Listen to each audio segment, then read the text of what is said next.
accès et les droits de jouissance. Tout peut t'appartenir, mais lorsque tu n'atteins pas la maturité, tu ne sauras pas toucher ce qui t'appartient.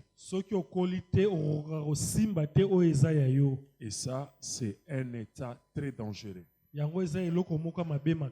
Raison pour laquelle nous dirons que la maturité est une position et la maturité est un état.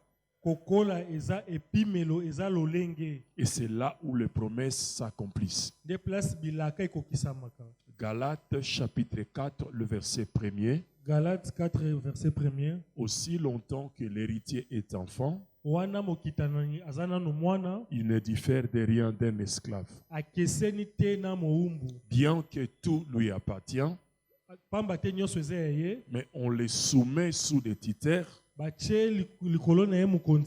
jusqu'à ce qu'il aura la maturité. Frère, tout peut nous appartenir. Mais j'aimerais qu'on le sache qu'en esprit, les droits ne sont pas automatiques. En esprit, les droits ne sont pas automatiques. C'est ton droit. Il faut les réclamer, il faut les saisir et il faut l'expérimenter. En esprit, les droits ne sont pas automatiques. Je suis enfant de Dieu et tout s'accomplit. Dieu n'agit pas dans l'ignorance. Il faut connaître, il faut réclamer, il faut saisir et ces choses vont entrer en action. Ça peut t'appartenir sans que tu puisses jouir de cela. Et il faut comprendre comment les choses marchent en esprit. La Bible nous dit, dans 1 Samuel chapitre 2, nous lisons le verset 19 et le verset 26. Quelqu'un peut nous aider à lire. 1 Samuel chapitre 2, le verset 19, et le verset 26. Que dit la Bible? Et 26. Oui? Non.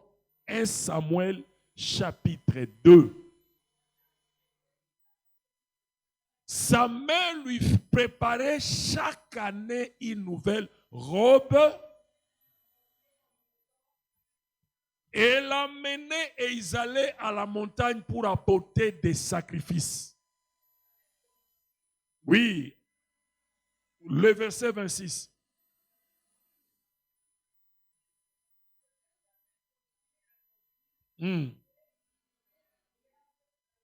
Le jeune Samuel continuait à grandir et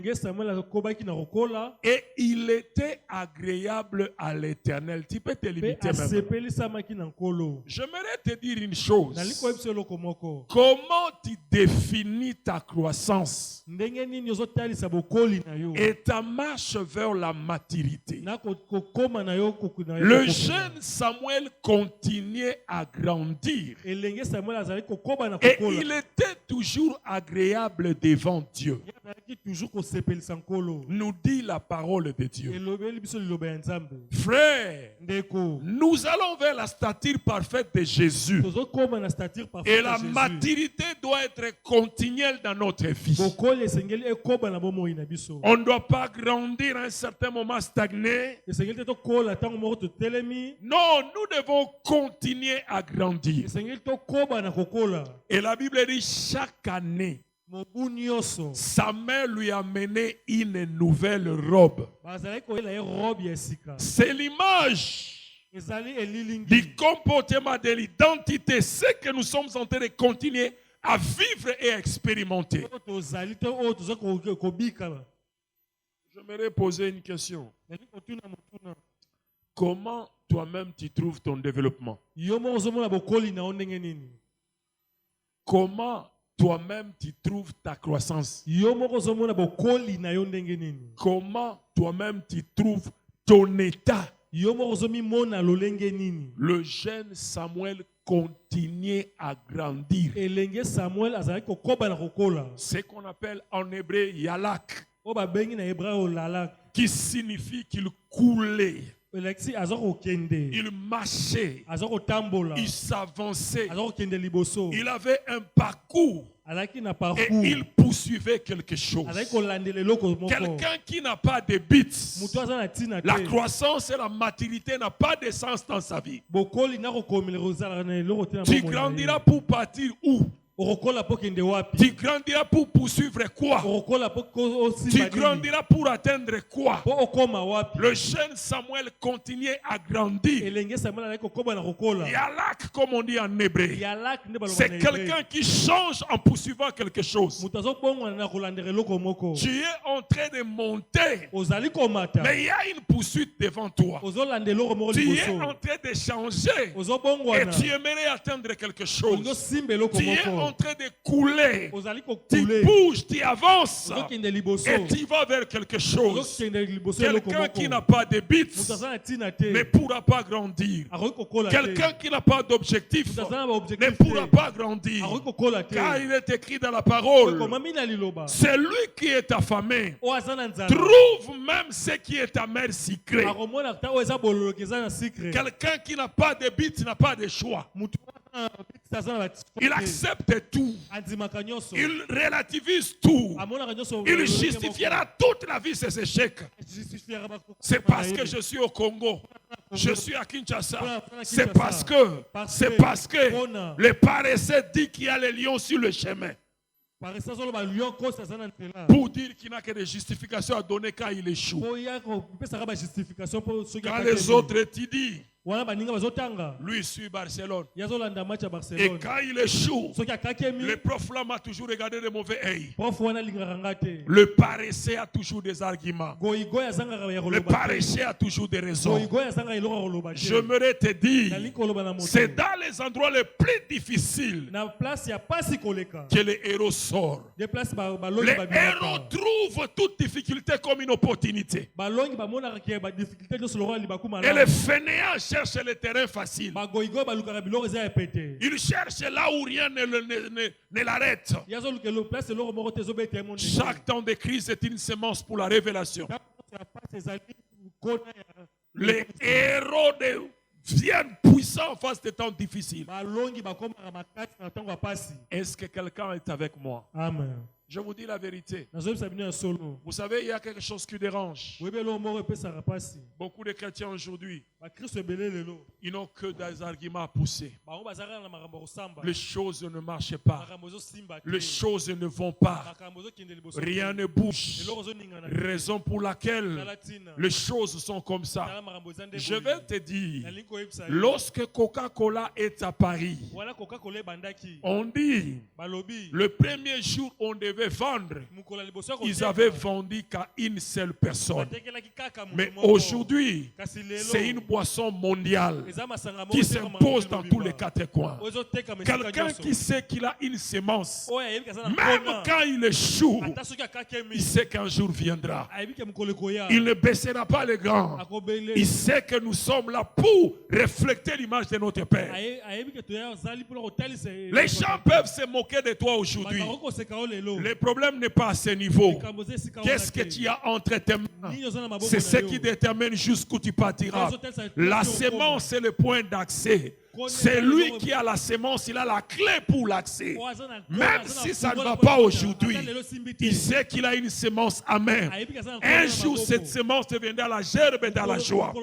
Voilà pourquoi un véritable chrétien ne peut pas se moquer de lui. Même si tu te moques de lui, tu verras ce que Dieu fera. Parce que c'est un véritable fils de Dieu. Il a la sémence entre les mains.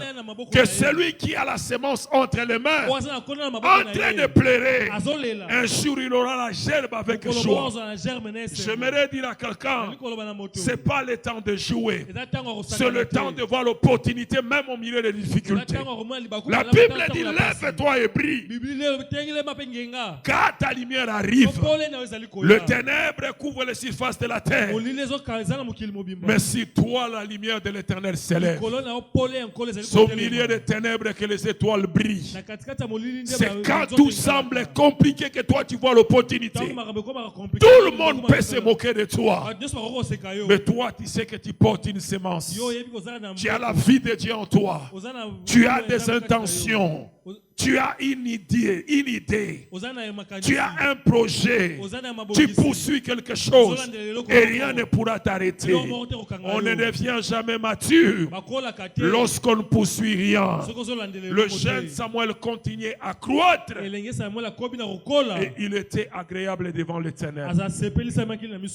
J'aimerais te dire une chose. Est-ce que tu as des choses que tu poursuis?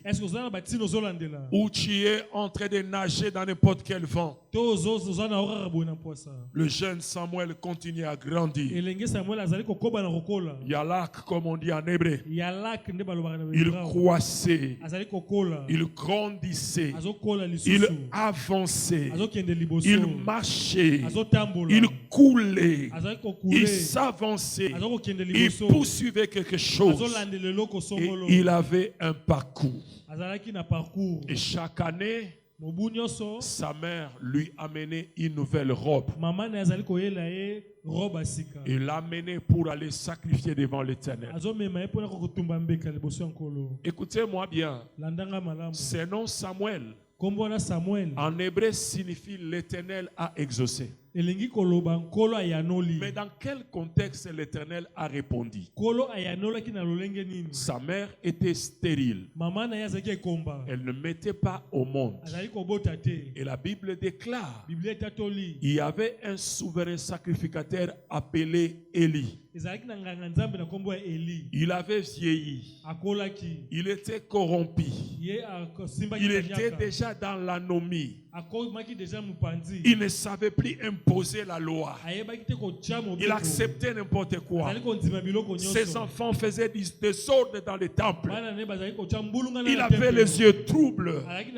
Il ne voyait plus correctement. Pendant ces moments-là, il y avait besoin en Israël.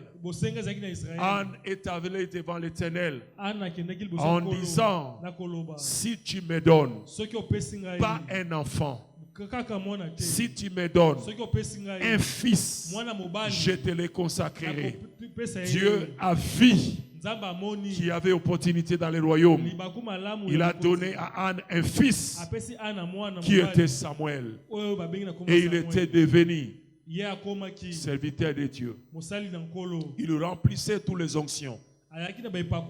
Samuel était prophète. Samuel était sacrificateur. Et Samuel avait l'onction royale. Il était établi en Israël en réponse aux besoins. Tu sais, Dieu nous donne certaines choses parce qu'il sait que lorsqu'il te bénit, le royaume est aussi béni. Mais il y a des gens, quand Dieu le bénit, ils fuient. Il commence à donner 40 000 arguments qui existent que lorsque Dieu le bénit. Non, frère. On ne peut pas tromper Dieu. Et on ne peut pas escroquer Dieu. Non, on n'escroque pas Dieu. Écoutez-moi très bien.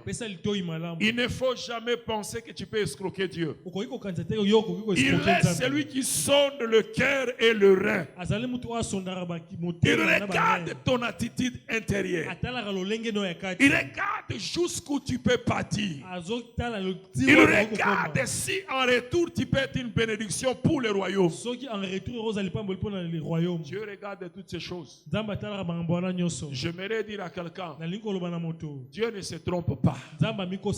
Et il faudrait que nous soyons disposés pour le royaume. Est-ce que quelqu'un est avec moi? Amen. Tu dois être disposé pour le royaume. Les jeunes Samuel continuaient à grandir. il était agréable devant Dieu. Sa mère lui amenait un nouvel habit chaque année. Et ils allaient à la montagne pour adorer l'Éternel. Ils allaient à la montagne pour sacrifier. Frère, la maturité te fera entrer dans ce que Dieu a prévu. Vous savez, celui qui ne croit pas recule. Tu peux croire que tu stagnes. Non, dans la vie chrétienne, il n'y a pas de stagnation. Celui qui ne grandit pas décroît. C'est cela, frère. Vous savez, un jour, il y avait un homme. Il était dans son bureau. Après un temps, il a regardé. Il a aperçu un cancrelat qui était en train de bouger par les fourmis. Il s'est posé la question. Comment les fourmis peuvent avoir la force de déplacer les cancrelats? Il a regardé, il n'était même pas nombreux de fourmis là. Mais comment il réussit à déplacer les cancrelats? Il s'est rapproché. Il a tourné le cancrelat. Il s'est rendu compte qu'à l'intérieur il était vide. Il avait déjà séché. Et les fourmis avaient la force et la puissance de le déplacer. C'est presque l'image de certains chrétiens. Ils sauvent les apparences. Ils sauvent les apparences. Mais à l'intérieur ils sont déjà vides. C'est lui qui ne monte pas descend. Et c'est lui qui ne s'avance pas recule. La vie avec Dieu, il n'y a pas la stagnation. Voilà pourquoi il faut avoir les regards sur un certain nombre de principes majeurs de la vie chrétienne. La crainte de Dieu, la lecture de la parole, partager sa foi avec les autres, passer le temps dans l'adoration, examiner sa propre vie. Ces principes resteront toujours dans la vie d'un chrétien. Prendre le temps de prier, lire la parole de Dieu, partager sa foi avec les autres, adorer Dieu. Ça ne changera pas. Ce sont des principes majeurs de la vie chrétienne. Tu peux finir toute une année sans parler de Jésus. Tu n'as pas partagé ta foi avec une seule personne. Et l'année s'achève. Non, tu es devenu anormal. Tu es devenu anormal. Ça ne marche pas comme ça. Lire la parole de Dieu. Craindre Dieu. Partager sa foi avec les autres. Passer le temps dans la prière. Adorer Dieu. Et cela changera ta vie. Tu continueras à grandir. Tu continueras à croître. Et si tu ne fais pas cela, tu seras un chrétien de grimace qui fait peur aux gens. Mon fond, il a déjà perdu l'essentiel. Je vous disais un jour, j'allais voir une famille. On a fini de prier. J'ai sauté. J'arrive dans un coin. Je vois un gars là en train de partir, tous en train de tituber. Je l'ai salué. Nous nous connaissions très bien. Quand je l'ai salué, il m'a aussi salué. Il a dit à son ami qui était à côté, excusez-moi, celui-ci c'est mon père spirituel. Un gars très dangereux. Là il n'arrive même pas à se tenir debout sur les deux pieds. En train de tituber là, il me met les doigts, il dit un gars très dangereux. Même si tu me vois ivre, ça c'est un homme dangereux. Je vais d'abord dormir, demain je vais te parler de lui. Et je vais te parler de ce qu'il m'a communiqué. J'avais peur parce qu'il y avait un caniveau à côté. Il risque de mourir et tomber dedans. Il avait les yeux troublés là. Un regard perdu. Il est en train de montrer là. Excusez-moi, Daddy. Je vais un peu dormir. Il est parti. J'étais là, j'ai regardé. Oh my God, Rasmin. C'est quoi ça? Il était là. Et je continue à le regarder. Il montait là. Il allait, il s'efforçait là. Jusqu'à ce qu'il a disparu. Laisse-moi te dire. Vous savez, l'erreur que nous commettons dans la vie, frère, dans la vie, quand Dieu t'élève, n'oublie pas le principe qu'il a utilisé pour t'élever. Accroche-toi à ce principe. Reste, garde la sémence du départ. Est-ce que quelqu'un m'attend? Amen. Garde la sémence du départ. Si tu as commencé humble, reste humble dans ta vie. Si tu as commencé dans la sanctification, reste dans la sanctification. La Bible déclare que ces choses demeurent en vous. La foi, l'espérance et l'amour ne changent pas.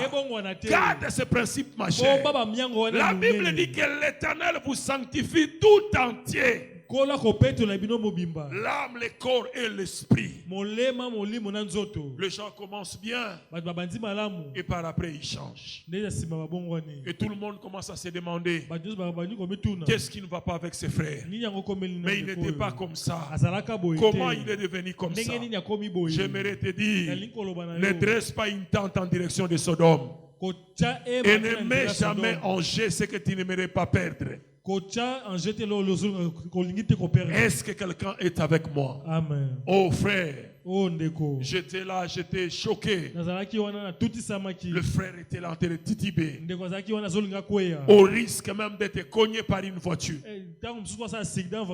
sur la grande route là, en train de tituber là. Et il me présente comme son père spirituel. Moi j'étais formé dans des quittis.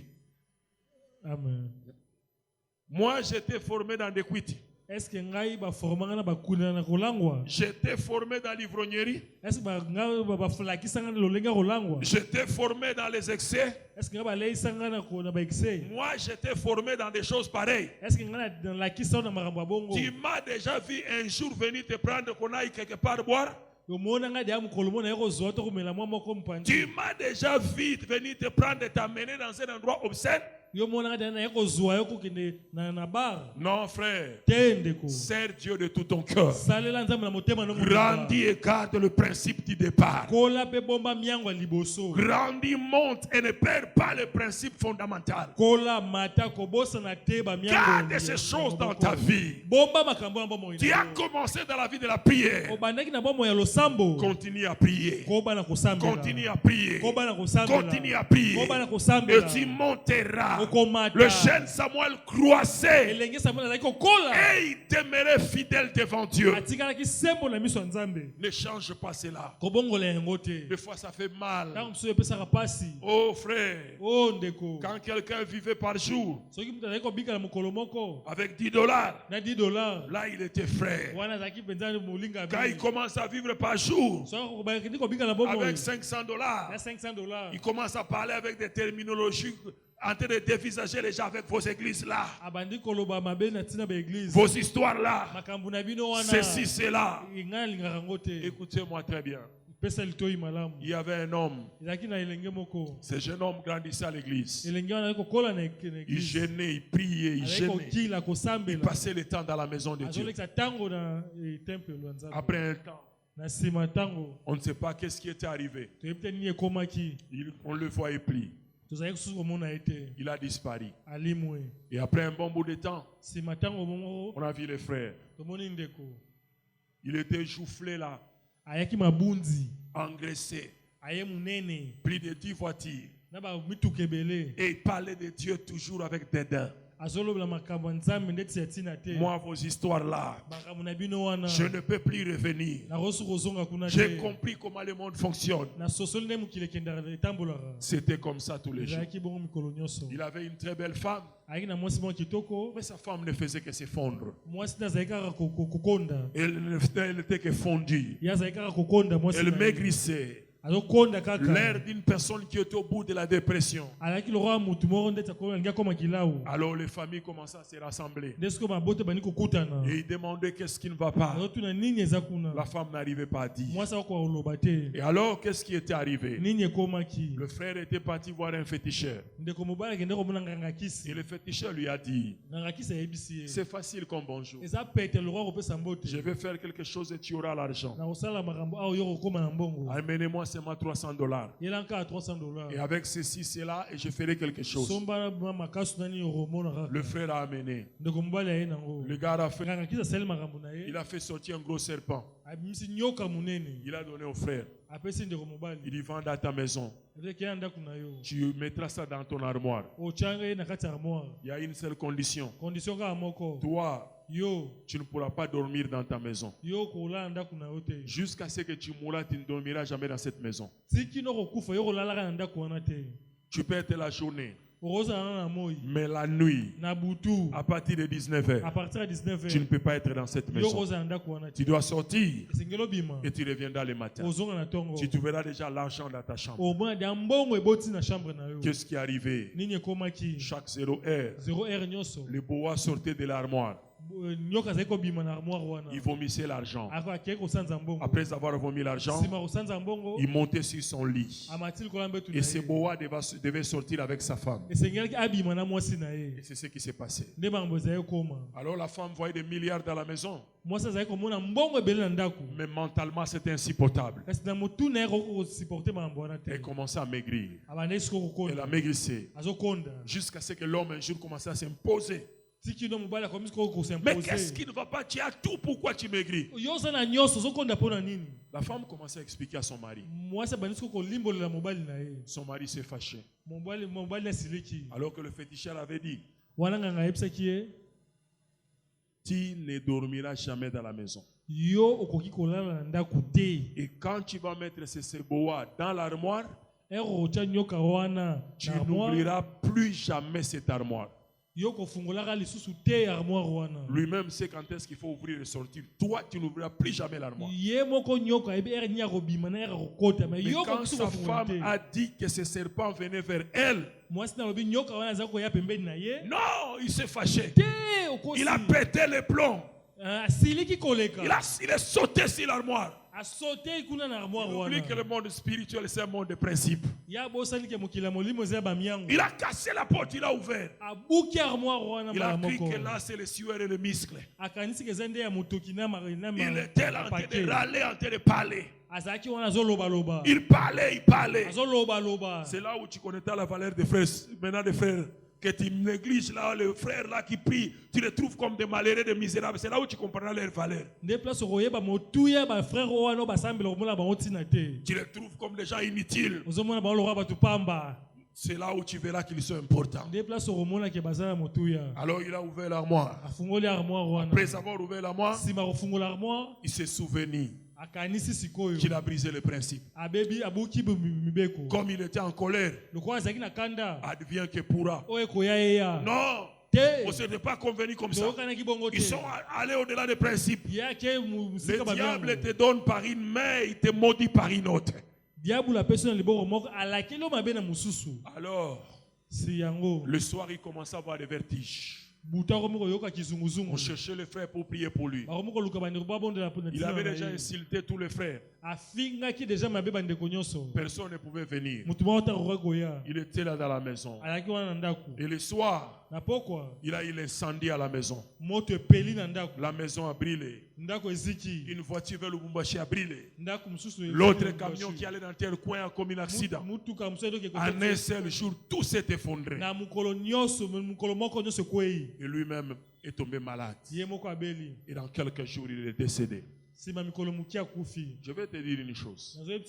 Il faut savoir garder la sémence du départ. Le Dieu qui a commencé avec toi, garde ce Dieu. Même quand il fait de toi milliardaire, sois milliardaire tout en étant dans la crainte de Dieu. Respecte les choses sacrées. Ce n'est pas quand tu deviens milliardaire, tu viens à l'église. Il faut qu'on te mette une chaise ici. Non, nous sommes à l'église, frère. Ici, il n'y a qu'un seul roi, l'Éternel des armées. Là, tu sors d'ici, je suis arrivé, le pasteur ne m'a même pas regardé. Tu veux quoi?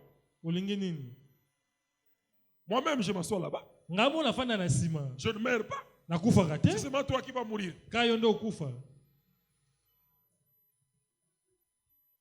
Comme tu commences à gagner beaucoup d'argent, ta chaise doit être ici.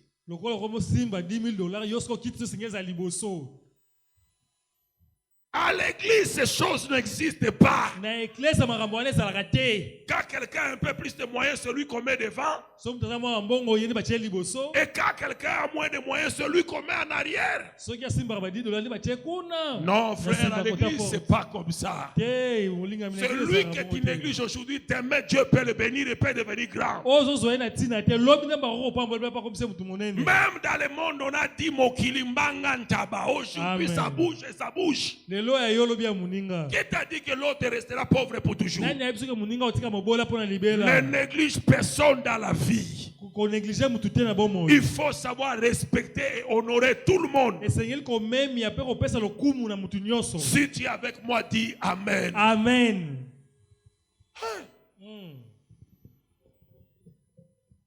Là, tu veux seulement qu'on te mette une chaise ici. D'ailleurs, tu ne vois même pas une chaise ici. Pourquoi toi, tu veux que ta chaise soit ici? Au fait, quand même, nous, Dieu nous a élevés. On doit avoir une place sur l'autel. Qui t'a dit qu'à l'église, il y a un hôtel? Ça, c'est devant l'église et derrière l'église. Ça, c'est pas un hôtel. Toi, tu lis quelle Bible? Oh, moi, ma passe, c'est sur l'autel. Ce n'est pas un hôtel, c'est devant l'église.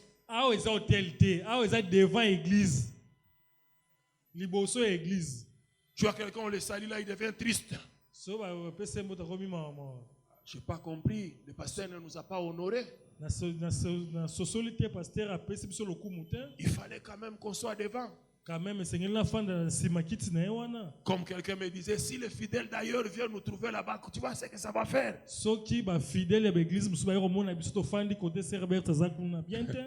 Moi, je me demande si on sert le même Dieu ou bien ils ont aussi leur Dieu. Moi, je m'en fous, ça ne me dit rien.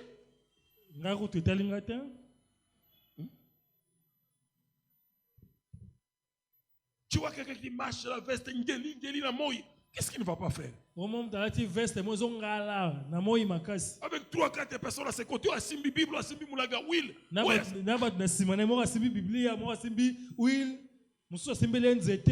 Comme un prophète qui est loin de chez moi là-bas. En plein jour, là, Simbi Liseke, là, il est en train de partir. Moi, je dis, qu'est-ce qui ne va pas? C'est peut-être toi là qui t'a formé comme ça. Et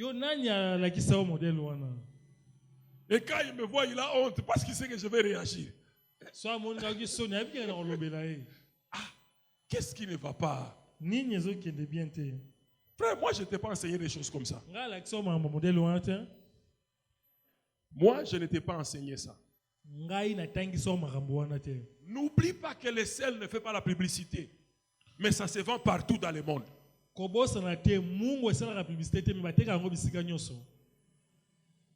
Sucre basale la publicité koleka mungwa.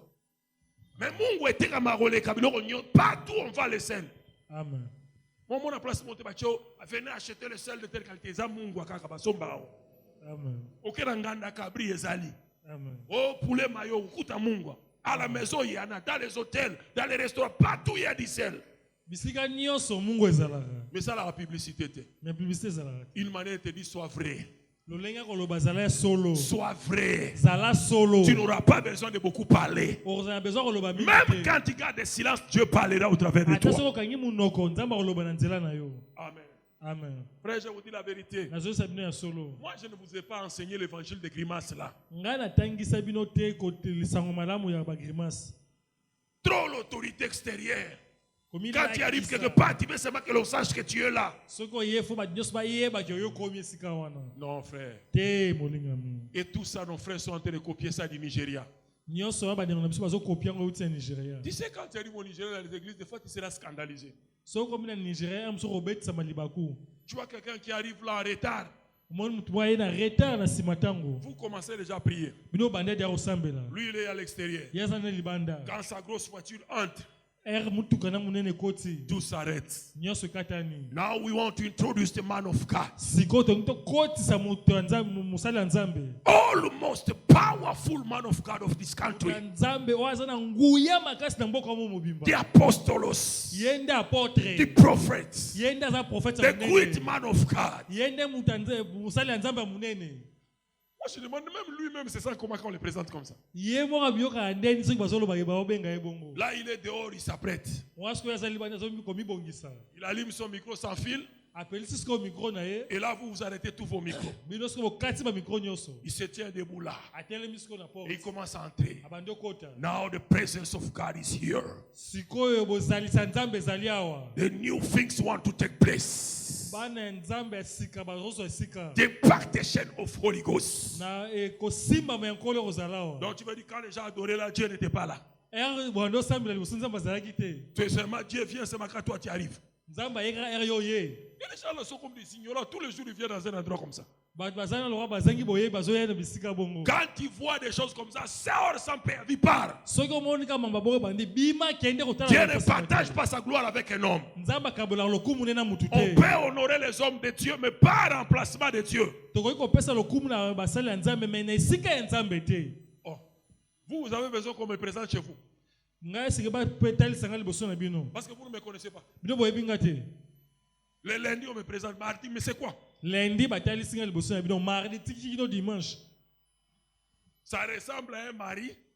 Il vient dans sa maison. Et sa femme commence à dire aux enfants, je vais vous présenter mon mari.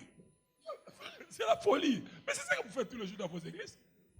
Amen. Maintenant, maman commence à dire aux enfants, je vais vous présenter mon mari, un homme terrible, un homme sage, un homme extraordinaire. Mais les enfants là ne connaissent pas leur père. Mais c'est ça que vous faites tous les jours dans les églises. Et là, il met ses mains sur la poitrine comme un caméléon là. Amen. Et vous savez, un jour en Afrique d'ici, j'étais scandalisé. Je ne voulais même pas partir dans ces églises. Un jour, j'ai dit, bon, j'exagère, aussitôt que quand même l'église à Talelo. Nous sommes partis dans une église à côté. Parce que d'habitude, on entrait dans une église des Indiens. Là-bas, ça va encore. J'ai dit que je visite quand même nos frères les Noirs. Nous sommes partis à l'église. L'homme de Dieu est arrivé. Largement en retard. Et quand il entre, on stoppe le culte. Now we want to introduce the pastor. The man of God. The almost powerful. Il est entré. Il a pris le micro. Il dit, on ne m'a pas bien présenté. Moi, je ne suis pas un pasteur, je suis un apôtre. Je vais me présenter moi-même. Là, j'avais déjà envie de me lever et sortir. Et il commence à se présenter. Il était là, il parlait. Il parlait. Il parlait. Jusqu'à ce qu'il a fini. Et les gens se sont tenus debout. Les gens ont ovationné.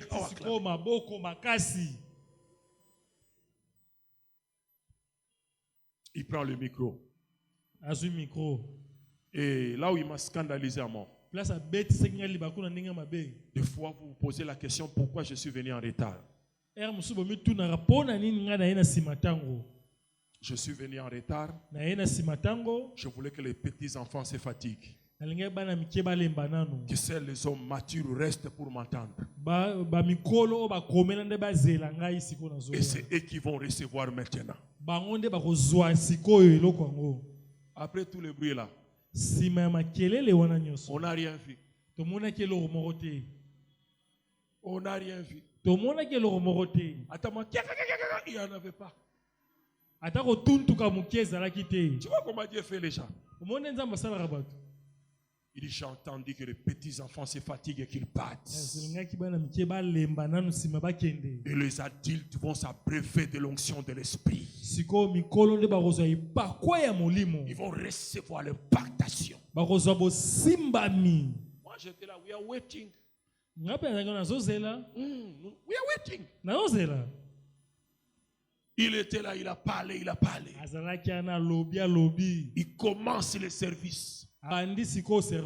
Même les mouches n'ont pas bougé. Moi je dis, Dieu te fait comme ça parce que tu fais les choses qui ne tiennent pas debout. Je vais te dire, n'oublie jamais par où tu as commencé. Même si Dieu t'amène à quel niveau, souviens-toi de ces principes qui ont béni ta vie.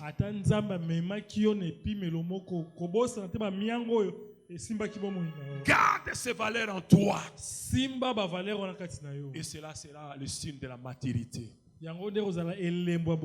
Je finis avec ce témoignage. Il y avait un ami, un homme que je connais ici. Vers les années 90, on travaillait ensemble avec lui. Non, pas on travaillait, donc on priait ensemble. On partageait la parole ensemble. On avait des petites écoles où on enseignait la parole ensemble. Il est parti au Nigeria. Lorsqu'il est arrivé au Nigeria, il a commencé une église. Il y avait quelques gens dans cette église. Un homme de Dieu passait par cette route chaque fois. Un jour, il s'est arrêté. Il dit, cet homme, c'est l'un des rares francophones qui a commencé l'église au Nigeria. Et il réussit quand même à gagner des gens. C'est qu'il a un ministère authentique. Mais c'est l'argent qui lui manque. Un matin, il est venu. Il a pris beaucoup d'argent. Il lui a donné. Il lui a dit, je vois comment tu travailles d'une manière pénible. L'argent que je te donne, achète une parcelle, achète les instruments, arrange tout ce qui vous manque et travaille dans de bonnes conditions. Parce que je sais que c'est ce qui te manque. Je crois dans ta vision. Je te vois percer dans une telle atmosphère. Il a dit, agenouille-toi. Il a prié pour lui, il a béni. Il a pris cet argent, il lui a donné. Un lundi, et le lundi prochain, l'église était fermée. L'ami a quitté Nigeria, il est rentré à Kinshasa. Non seulement il est resté à Kinshasa, il a pris le Massoua pour partir à Mbandaka, commencer à faire l'Inzela Maï. Mais qu'est-ce qu'on est Mbandaka? Il commence à faire Mbandaka Kinshasa. Vendre de foufou et de manioc, tout ça, et de mbisa okauka. Toute la vision s'est envolée. Vous savez, il y a des gens qui parlent parce qu'ils n'ont rien. C'est parce que tu manques. Tu n'as même pas un $3000 qui chôme. Il y a des gens qui parlent parce qu'ils n'en ont pas. Et quand tu te rends compte qu'il y a $23,000 de rien qui est vendu dans ton compte, on n'arrive pas à te reconnaître. On commence à te chercher à Roluka. On ne sait même pas où tu es. Aujourd'hui, il a passé une nuit à Lemba. Après demain, il a passé une nuit à Mongafula. On les cherche, il est du côté de Mboudi. On les cherche, il est de l'autre côté. Oh frère, garde la vision que tu as du fin fond de ton cœur. En Dieu, toutes les espérances sont permises. Dans la richesse comme dans la bassesse, ne t'éloigne pas de ton Père. Reste attaché à Dieu. Ne sois pas comme l'ami là. Mandaka, Kishasa, Mandaka, Mambo Simbite, Amen.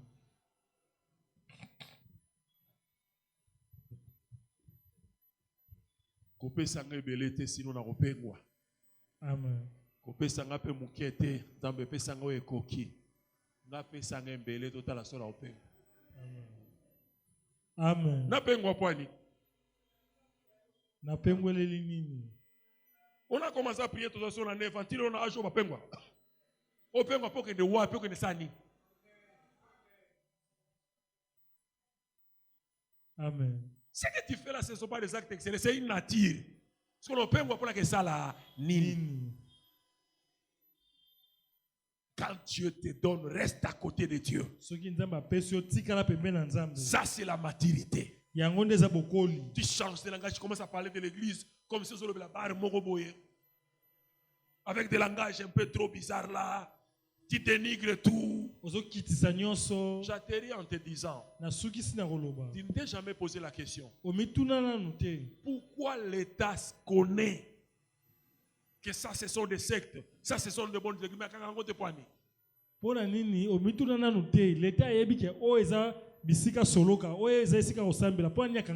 Parce qu'il sait que le lieu de culte est sacré. Tu verras Dieu sur ton chemin. Dieu te bénira. Et si tu le fais déjà, reçois un miracle au nom de Jésus. Amen. Que Dieu t'accorde une grande grâce. Dieu regarde comment tu le respectes, pas la manière dont tu respectes ce qui lui appartient. Tu te permets de voler même une chaise de l'église. Est-ce que tu es normal? Il y a des gens, moi je me demande, qu'est-ce qui se passe dans leur tête? Lui, dans sa tête, il croit que c'est la chaise de l'église qu'il faut voler. Mais je comprends, c'est trop grave. L'argent que les gens ont rassemblé pour bénir la maison de Dieu. Les gens viennent écouter la parole pour être sauvés. Toi, tu viens, tu voles ça.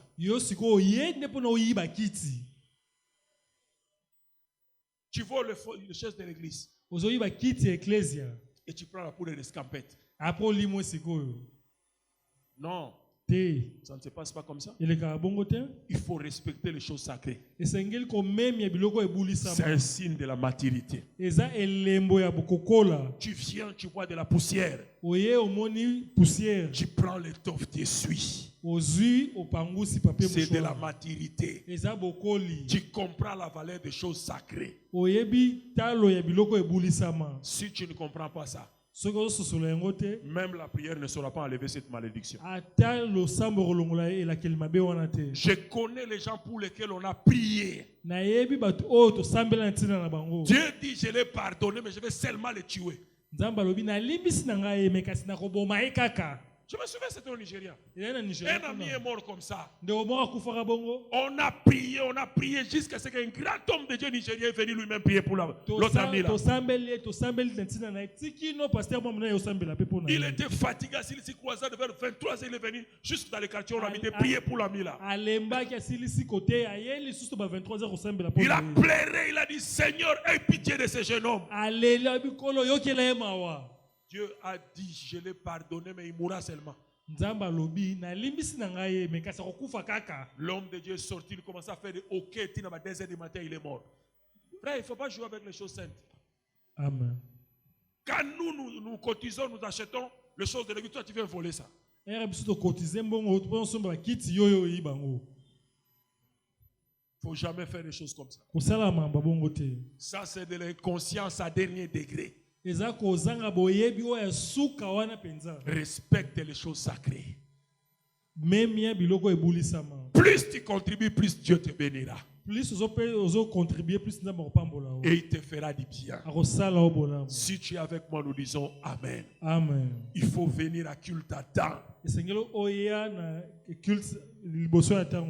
pas venir en retard comme notre sœur qui vient d'entrer tout de suite là. Non, ça ne se passe pas comme ça. Il faut venir à temps. Et Dieu va se souvenir de toi. C'est la maturité. Que mon Dieu vous bénisse. Au nom de Jésus-Christ.